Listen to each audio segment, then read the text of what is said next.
warahmatullahi wabarakatuh. Ashama daawwattoota kiyya harka fuunee salaamanni keenya qilleensuma irratti bakka jirtanitti isin haa ga'u isin jecha Arsi Yuunivarsiitii Kolleejjii Fayyaa irraa qarra korsiin isinii qabannee dhufne paatoloojii korsiidha. Akka jalqaba irratti baay'een keessan paartii waan irratti koomantii irratti jechuudha. Gaafii baay'ee paatoloojii paartootu nu hojjedhu jettanii waan nu gaafattanii jirtaniif har'a immoo seelular adaptation yookaan chaaptertuu qabannee isiniif dhiyaannee jirra.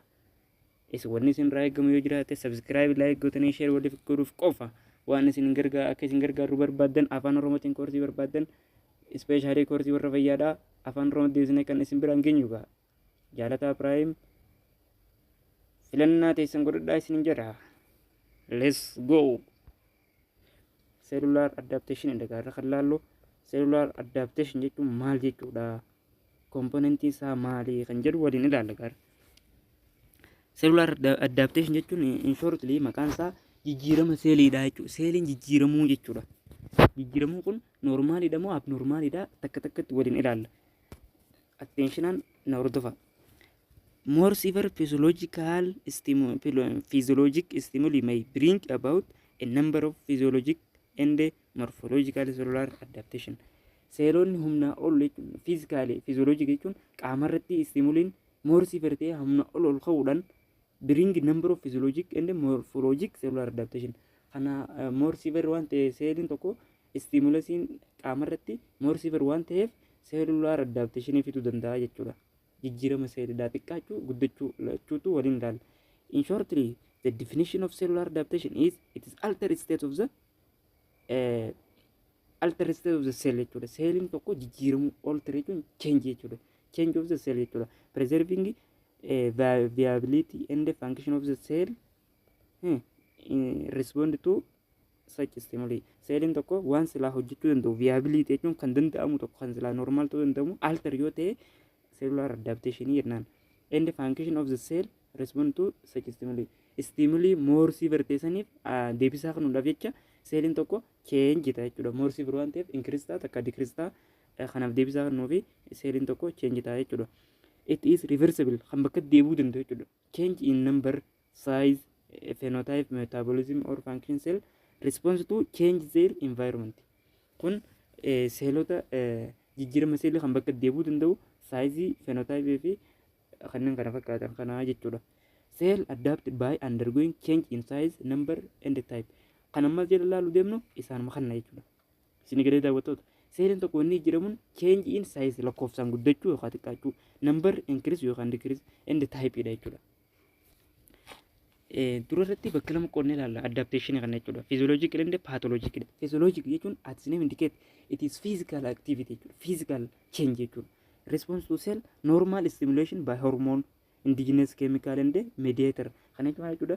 Seeliin tokko qaamarratti normal stimulation fakkeenyaaf ni ilaalla as galatti normally qaama tokko increase ta'uu fi decrease ta'uu qaama tokko physiologic adaptation jennaan. Fakkeenyaaf uterine breast enlargement in pregnancy yeroo pregnancy dha harmi yookaan uterine yookaan gadameessaan guddachuun beekamaadha. Kun maali normal seelidha jechuudha.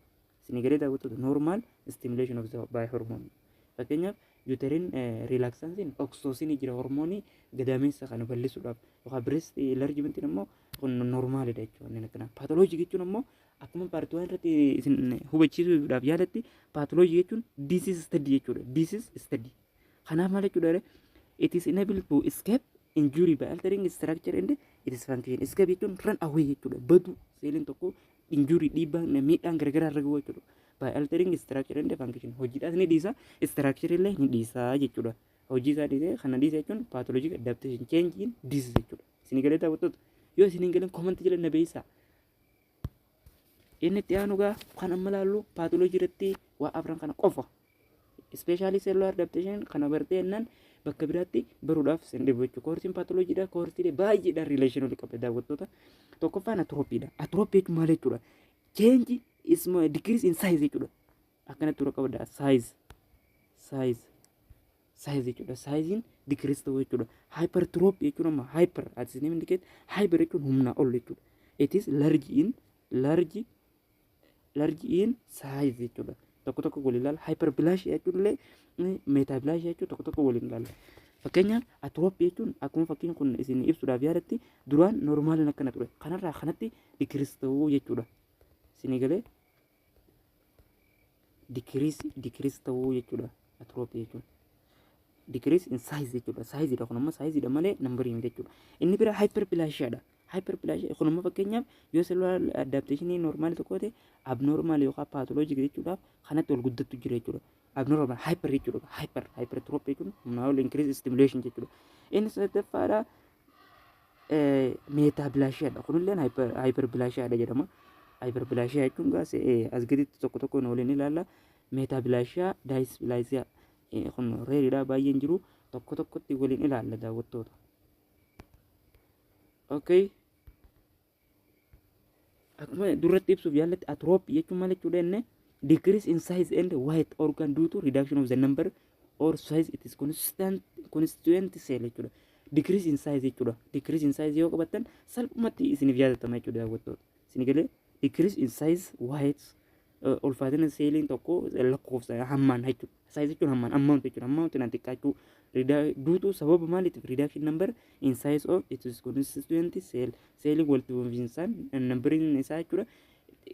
Qannasuu yookaan sorry amaariffaa fayyadamuudhaaf irrachuu jechuudha.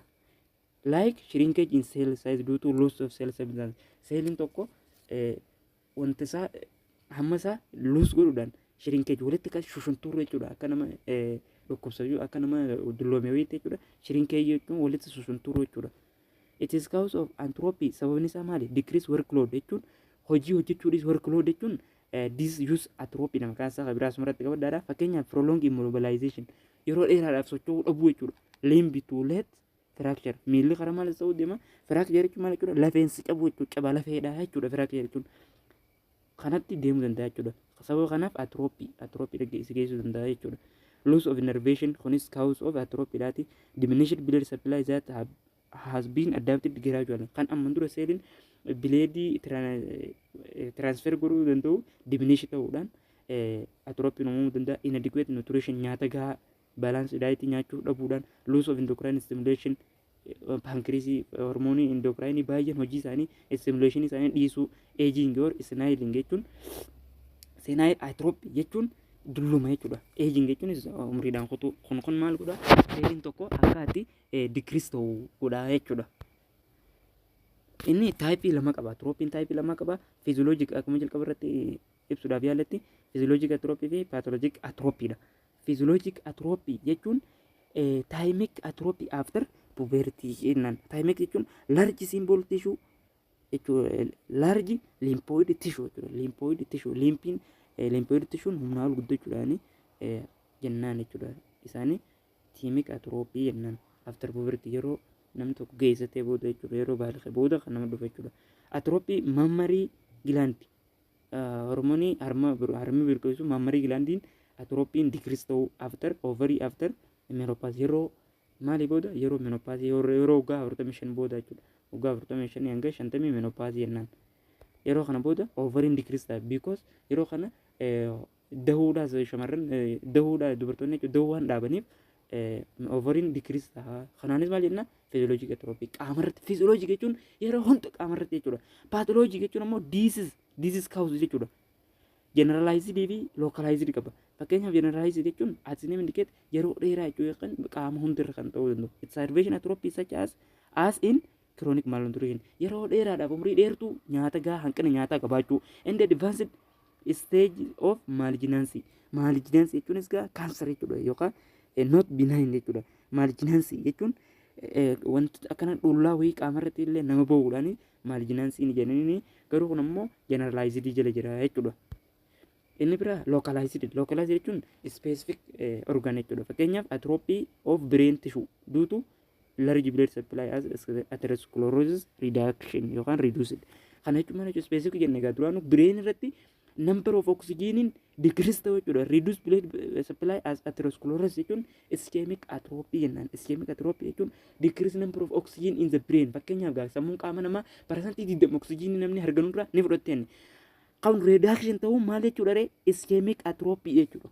Isin galee daawwattoota atrophy of the limb muscle poliomyelitis or niuropaatik atroopii kun jechuun maal jechuudha masiliin limbiteetii niuropaatik yookiin pooliyoomaayiliitis jechuun maal jechuudha poliomyelitis infection of disease cause of polyvirus jechuudha sababa polyvirusiitiin kan sirra dhufu masilirratti jechuudha okay kunis maal godhuu danda'a decrease atrophy yookaan atrophy sanni cause of localized atrophy dha don't forget this one student please give me attention kanaaf neuropathic jennaan maqaa isaa kabira wasting muscle and bone after muscle fracture jechuudha kun masiliin takka caccabuu yookaan bone fracture after bone fracture yeroo lafeensi cabde booda masiliin waste ta'an yookaan ni batti jechuudha yookaan wal gadhiifti disuse atrophy jennaan atrophy of the breast after surgical removal over hormonal atrophy of the breast after surgical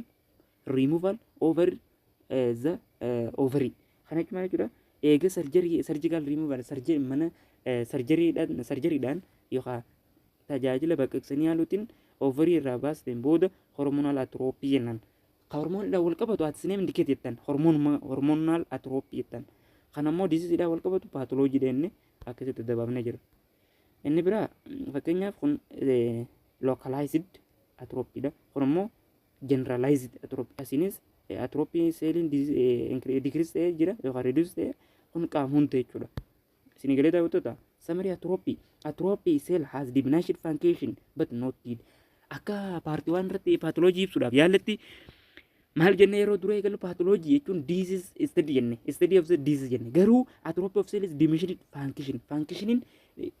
function alata hojii hojjechuu dhaaba maaliif decrease atrophy decrease in size but not dead du'uudhaa miti hojii xiqqeesse hojii qannase yookaan hojii hir'ate jechuun ni du'e jechuudha miti atrophy is also accompanied by autophagy kana jechuun maal jechuudha self eating jechuudha autophagy jechuun self eating which is processed by which the cell it is own component to find nutrient to survive ittiin jira kana jechuun maal jechuudha seeliin tokko fakkeenyaan isin fudhadhas daawwattoota hydrochloric acidiin garaacha namaa keessatti argama namni kun yoo nyaatin hydrochloric acidiin kun increase stimulation ta'eeti coggaarraa garaa namaa kana nyaatee acidii gastric jedhamu namatti burqisa yookaan gastritis dhibee jedhamu namatti burqisa kunis maal jechuudha gaafa fakkeenya sanirraa fudhannee self eating seeliin tokko qaama of nyaachuu jechuudha own component isaa takka of nyaachuu to find nutrient and survive jiraachuudhaaf maaliif dhufenne sababa malnutritioniitiin dhufa waan jenneef jiraachuudhaaf nu akka nutrientiitti itti fayyadamuudhaan maal jennaan atrophy jennaan okay hypertrophy jennaan inni biraa hypertrophy dha hypertrophy jechuun enlargement of an organ result increase in cell size kan reefu maal jechuudha cell sizein decrease jedhan kun ammoo increase cell size jedha faallaa waliiti jechuudha occur increase amount of structural functional unit and organelle seeliin tokko humnaa ol structure isaa increase to production of the protein isaa increase to hypertrophy jennaan okay hypertrophy occurs in the cell with limited capacity muraasa ta'een increase ta'uu jechuudha undergo division yeroo hirama jechuudha fakkeenyaaf striated muscle in cell epithelial tissue dhagaa kunneen muscle epithelial muscle dha fakkeenya isaati jechuudha it is caused either increase functional demand or hormonal stimulation sababa lamaan dhufa tokko functional demand sababa hojiin takka ammoo hormonal stimulation hormoniin humnaa ol increase ta'uudhaan uumamuu danda'a jechuudha isin galee daawwattoota qonni kana it occur together isaan kun lamaan kanneen nama dabarsanii functional and hormonal occur together hyperplasia result increase cell size organ example uterus and in pregnancy yeroo pregnancy dha gadaamessi ballachuu fakkeenyaaf ilmoo waan qabeettatee ta'uuf increase ta'a jechuudha increase in size guddata namni akkasitti namni abalu garaadhaa qabaa jennee beekuu dandeenya jechuudha types bakka meeqa qoodama bakka lama physiological and pathologic physiological jechuun increase workload sababa hojii guddachuudhaatiin fakkeenyaaf masil jenne egaa qaamni biraa irratti tokko oomishame ispoortiif hojjechuudhaaf boodii builder qaama ijaaruudhaan skeletal masil ispoortiif hojjechuudhaan qaama guddisuun tochaa baasuu wantoota garaagaraa maal jala qoodama hypertrophy dha don't forget this one student give me attention hormonal stimulation inni biraa example pregnant uterus smooth muscle hypertrophy kana jechuun maal jechuudha pregnant uterus kana jechuun yeroo ulfa qabatu uterusin yookaan gadaamessi yeroo ulfa qabatu hypertrophy ta'a hin guddate jechuudha increase in size isaa hin guddate jechuudha kunis maal jechuudha physiological hypertrophy dha inni biraa fakkiidhaan as gaa'is agarsiisu amma laal inni kun qaama boodii bulleridha jechuudha. Qaama hojjeteeti increase cell size jennaan isin galee increase cell size jechuudha. Inni biraa pathological bakka lama qoduma inni gaa pathological jechuun disease study inni gaa impaired organ when one is removed compensatory hypertrophy. Yeroo amma fakkeenyaaf kalee haa fudhannu kaleen kidnii jechuudha. Impaired orgaanii lama wal bira taa'uu qabudha. Yoo waan takka remove irraa goone compensatory hypertrophy jennaan. Kana jechuun akka nama fakkeenyaaf birrii fudhachuudhaan gurgurachuu jechuudha. Kalee takka gurgurachuudhaan birrii akka nama fudhachuu compensatory jechuudha. Beenyaa wayii akka fudhattee gurgurachuu saniin pathological hypertrophy sitti dhufu jechuudha. Inni biraa left ventricular hypertrophy. It is systematic hypertension of what?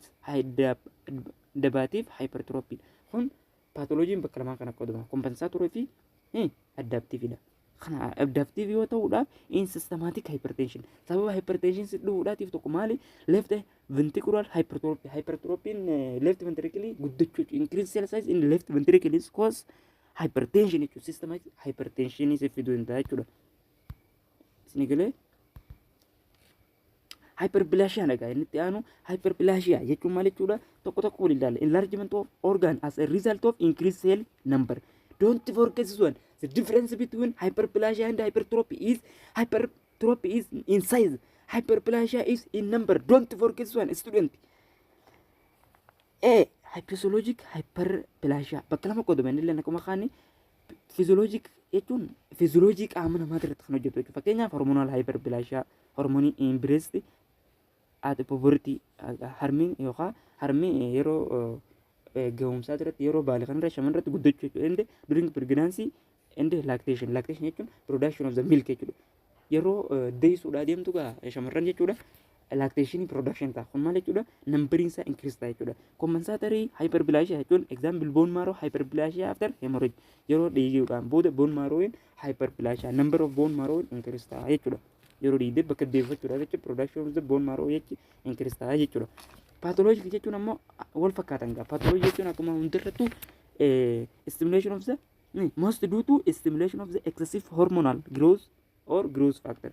Growth factor kana jechuun humna ol hormone tokko increase yoo ta'e disease fide jechuudha. Stimulation is the increase excessive hormonal is called pathologic hyperplasia. Formation of regenerating nodule in liver cirrhosis kana jechuudha.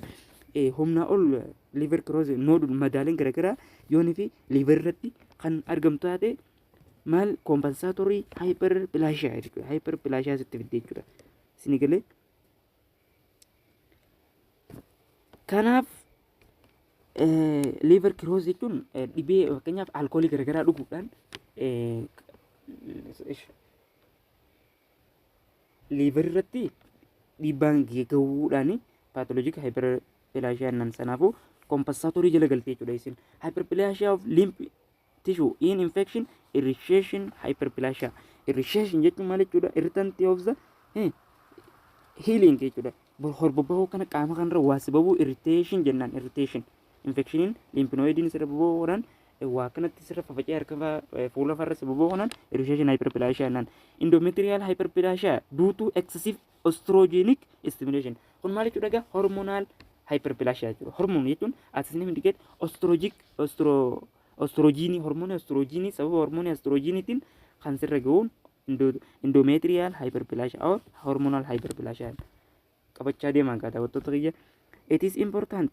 Hyperplasia is important component of the wound healing jennaan. Sababa madaan fayyuu tokkoof hyperplasia component dha jechuudha. In wound healing growth factor are produced by inflammatory cell. Kana jechuun maal jechuudha? Yeroo madaan fayyuudhaa san keessatti growth factor are produced by inflammatory cell. Seeliin tokko akkanumaan inflame ta'uu hubamuu yookaan dhangala'oon garaagaraa achirra walitti qabamuudhaan wound healing fakkeenyaaf malaa yoo fudhanne malaan sirraa fayyuudhaaf yoo sirraa kan malaa ta'e sirraa goggogaa deemti jechuudha. Wound healingidhaaf sababa jechuudha. Growth factor dha jechuudha. In viral infection like herpes HPV or wart herpes simplex virus yookaan HPV wart kan jedhamu growth factor are produced by virus or infected cell. Cell virus dha kan infected cell ta'een ta'uu danda'a jechuudha. Viral infection illeen hyperplasia dha jechuudha. Hyperplasia even when a pathologic is controlled by process in which in which stop when growth factor are hormone abeet jennan. Yes, please understand me. Kana jechuun maal jechuudha? Hyperplasia even pathologic yeroo pathologic controlled by process stop which stop ta'uu danda'a jechuudha. Process stop ittiin ta'uu ni qaba jechuudha. When growth factor and the hormone is abeet jechuun yeroo hormooniin laafe yookaan stimulate kana ta'uu dadhabe sirraa control ta'uu danda'a jechuudha. Pathologiin kun abeet jechuun laafuu jechuudha. Laafuu jedhaatee dura qabadha. Yeroo kana control godhuu dandeenya jechuudha. Pathologic hyperplasia is a fertile growth marginal transformation jennaan. Inni itti aanu metaplasia dhaga. Please na waliin deemaa daawwattoota kiyya. Inni kun maal jechuudha? Definition is change in cell type. Kanneen hanga maalaallee size fi numberidha. Kun ammoo maal jechuudha? Change in cell type. Change cellin gosti cellidha jijjiirama jechuudha. Bakka wal buusuu fa'aa jechuudha. Another one of the same category epithelial or mesenchymal. Kunneen maal jechuudha? Tishuudha. Tishuuleen kun wal jijjiiramu bakka wal buusuu jechuudha. Is thought to arise by reprogramming. Reprogramming jechuun deebi'ee bakka program ta'u replace programming jechuudha. Bakka hojii tokko kan dhufee hojjechuu jechuudha. Of stem cell rather than differentiation nature of the cell. Isiniif gala example ogaan isiniif rodhe bakka nama qodoban innis epithelial metaplasia inde tokkos mesenchymal metaplasia dha. Kan dura ogaa laallu epithelial metaplasia jechuun seelii epitheliumidha jechuudha. Kun change ta'uu jechuudha. Meta is change jechuudha. Squamous metaplasia example dha. In bronchial lung irratti jechuudha. Pseudostratified and ciliated columnar cell epithelium change to squamous epithelium in the smoker jechuudha. Fakkeenyaaf nama sigaaraa xuuxu tokko bronchial yookaan lung isaa irratti pseudostratified fi ciliated columnar tu hojjeta. Garuu dhiibbaa kanaatiin karra dhufu pathology irra dhuftuun seelin kun maal jijjiirama? Squamous epithelial in smoker jechuudha. Seelin kanatti jijjiiramuudhaan maal jennaan? Epithelial metaplasia jennaan. Transitional bladder epithelium change to squamous epithelium pupil with bladder stone. Fakkeenyaaf nama kaleen isaa cirracha baay'ee keessatti argamu irratti bilaadariin yookaan tishuun store yurinii store godhu san squamous epitheliumin jijjiiramuu karaa maalitti?